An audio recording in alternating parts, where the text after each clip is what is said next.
Hello everyone, it's me Shanti and you're watching Biology Nowadays. Today, let's start with the morphology of flowering plants. In other words, morphology of angiosperms.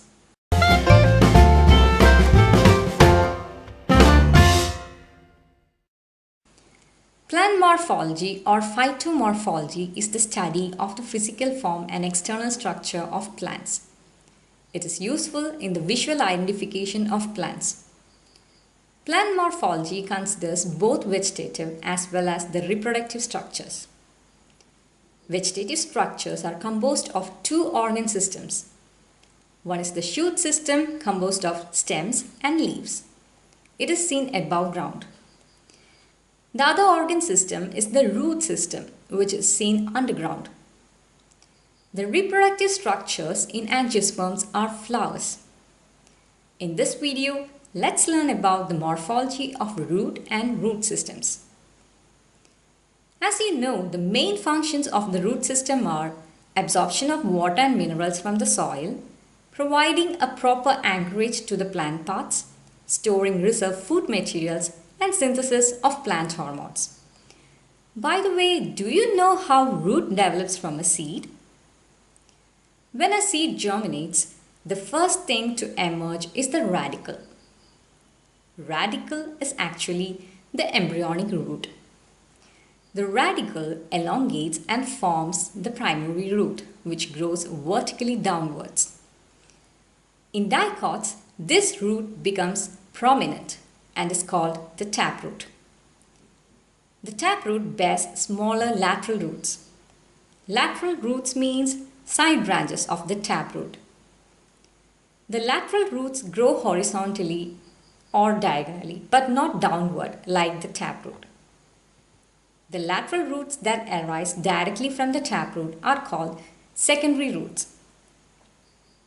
These secondary roots further produce their own smaller lateral roots called tertiary roots, and this process continues. Thus, many orders of roots of descending size are produced from the taproot. This type of root system that develops from a taproot and its branches is called a taproot system and is seen in dicots. On the other hand, in monocots, the primary root dies off early. Later, numerous hair-like roots arise from the base of the stem. Such roots are considered as adventitious roots because these roots don't arise from the radicle. Instead, they arise from other plant parts, in this case from the base of the stem. All these roots grow downward and have more or less same length and diameter. This kind of a root system is called a fibrous root system. Here, no one root is more prominent than the others. Taproot systems generally penetrate deeper into the soil than the fibrous root systems. Now, if we take a closer look of a root, for example this root, we can see different regions. Let's start from its tip. The first structure that we can see is the root cap or calyptra. The root cap is a thimble-like structure or cap-like structure found at the tip of the root. It protects the tender apex of the root as the root makes its way through the soil. If we move a few millimeters above the root cap, then it's the region of meristematic activity. The cells of this region are very small, thin-walled and with dense protoplasm. But to see the cells of that region, you have to look at the anatomy of a longitudinally cut root tip. And there it is. Here is the region of meristematic activity with very small thin-walled cells. They divide repeatedly. So this region is also called as region of cell division. Just above the region of meristematic activity, the cells undergo rapid elongation and enlargement and are responsible for the growth of the root in length. This region is called the region of elongation. If you look at the anatomy, you can see that cells of elongation zone are more elongated when compared to the cells of the region of meristematic activity. The cells of the elongation zone gradually differentiate and mature. Hence, the zone next to the region of elongation is called the region of maturation. In this region, some of the epidermal cells form very fine, delicate, thread-like structures called root hairs. These root hairs absorb water and minerals from the soil. The region above the region of maturation is the permanent region and is without root hairs. But it is not shown in this picture. The permanent region extends to the base of the stem, and this region produces lateral roots, anchors the planted soil, and conducts water and minerals upwards. So that's all about the regions of root. We all know that the main functions of roots are absorption and conduction of water and minerals. But did you know that roots in some plants change their shape and structure and become modified to perform functions other than these? Yes, roots are sometimes modified for support, storage of food, or even respiration. Sounds interesting, right? So let's see some modification of roots. First, the modification of taproots. By the way, just to recollect what we learned already, taproot is formed by the direct elongation of the radicle. Okay, so let's move on. In some plants, taproots are modified for storage of food. These taproots that store food are of various shapes. Depending on the shape, they can be fusiform tubers, napiform tubers, conical tubers, or tuberous roots. Fusiform tuber is a swollen root tapering at both ends. Actually, fusiform means having a spindle-like shape that is wide in the middle and tapers at both ends. An example for fusiform tuber is radish. If you look closely, you can also see some thin, small lateral roots arising from the fusiform shaped taproot. In a napiform tuber, the root is globular and tapers suddenly at the base. Example, turnip. Here also you can see the thin lateral roots arising from the taproot. Beetroot is another example for napiform tuber. In conical tubers, the taproot is broad at the top and tapers towards the lower end, just like a cone. An example for conical tuber is carrot. In tuberous roots, the taproot is thick and fleshy. An important characteristic of these roots is that they have no definite shape. An example is the taproot of 4 o'clock plant. Taproots are sometimes modified for better respiration. In many mangrove plants, for example Avicennia species which grow in swampy areas, a special kind of roots, that is respiratory roots, are found. These respiratory roots are called nematophores. They arise from the lateral branches of the taproot and emerge out of the ground. These roots grow upward, not downward. These nematophores have minute pores called nematothods. Gaseous exchange takes place through these pores.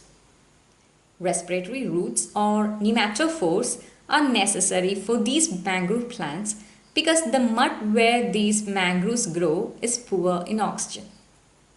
Another modification is the nodulated roots. Leguminous plants, in other words the plants belonging to the pea family, have roots with nodules. Symbiotic nitrogen fixing bacteria, for example Rhizobium species, live in these root nodules. These bacteria fix atmospheric nitrogen into nitrates and make it available to the plant. Now let's see the modification of adventitious roots. Remember that adventitious roots means roots that arise from plant parts like stem or leaves and not from radicle. Adventitious roots also form tubers that store reserve food materials. They may be tuberous, fasciculated, moniliform, nodulose or annulated roots. Let's see one by one. First, tuberous roots. An example is sweet potato. Here the stem is prostrate. Prostrate stem means a stem that grows horizontally just above the ground. Roots arise from the nodes of this prostrate stem. Since these roots arise from the stem, they are adventitious roots. These roots become swollen and irregularly shaped tubers which store food. They occur singly. Fasciculated roots occur in clusters at the base of the stem. Example, the adventitious roots seen in asparagus. Moniliform roots are alternately swollen and constricted, giving a beaded appearance. So they are also called beaded roots. For example, adventitious roots of bitter gourd. In a nodulose root, a slender root is swollen abruptly at the tip. Example, Maranta. Mango ginger is another example for nodulose root. In annulated roots, the root appears to be formed by numerous discs placed one above the other. Example, ipecac. Sometimes the adventitious roots are modified for additional support. In this case, they provide mechanical support to the plant. They are of different types: prop roots, stilt roots, climbing roots, clinging roots, and buttress roots. First, let's see what are prop roots. If you have seen a banyan tree, you might have noted its hanging structures. They are adventitious roots called prop roots. Prop roots arise from the aerial branches and grow vertically downwards. When they reach the soil, these roots grow thicker like pillars and support the aerial branches of the tree. So they are also called pillar roots. On the other hand, stilt roots are aerial adventitious roots that grow obliquely downwards from the basal nodes of the stem, as you can see in this maize plant. I hope you got the main difference between prop roots and stilt roots. Prop roots arise from the aerial branches, whereas stilt roots arise from the basal nodes of the stem. Climbing roots are aerial roots that help plants with weaker stems to climb on a support. Example, the aerial roots of money plant. Clinging roots fix epiphytes on the bark of the supporting tree, as you can see in this orchid plant. Buttress roots are the tree roots that extend above ground as a plate-like outgrowth of the trunk supporting the tree. They are mainly found in trees of tropical rainforests. They prevent the tree from falling over. They also help the tree in gathering more nutrients. Example, bombax. Adventitious roots are sometimes modified for performing special functions like photosynthesis, reproduction, sucking nutrients, etc. Based on the function, they can be classified as assimilatory roots, epiphytic roots, parasitic roots, and reproductive roots. Assimilatory roots are chlorophyll-bearing green photosynthetic roots. For example, the green submerged roots seen in the aquatic plant Trapa. Epiphytic roots are seen in epiphytes. As you know, epiphytes are plants that grow on trees and they don't have direct contact with the soil for water absorption. So, from where do they get water and how?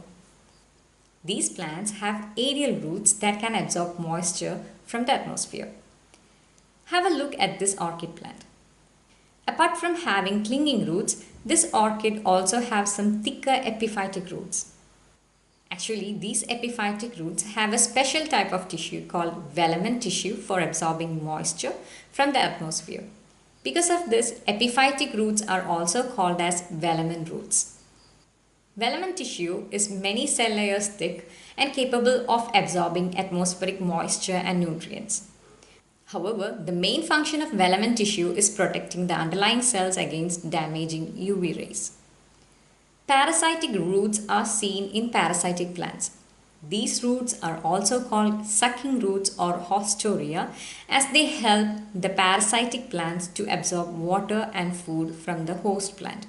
Example, haustoria of the dodder plant. These haustoria will enter the stem of the host plant and absorb water and all required nutrients. The dodder may kill the host plant finally. Reproductive roots are adventitious roots that develop adventitious buds which grow into new plants under favorable conditions. Example, sweet potato.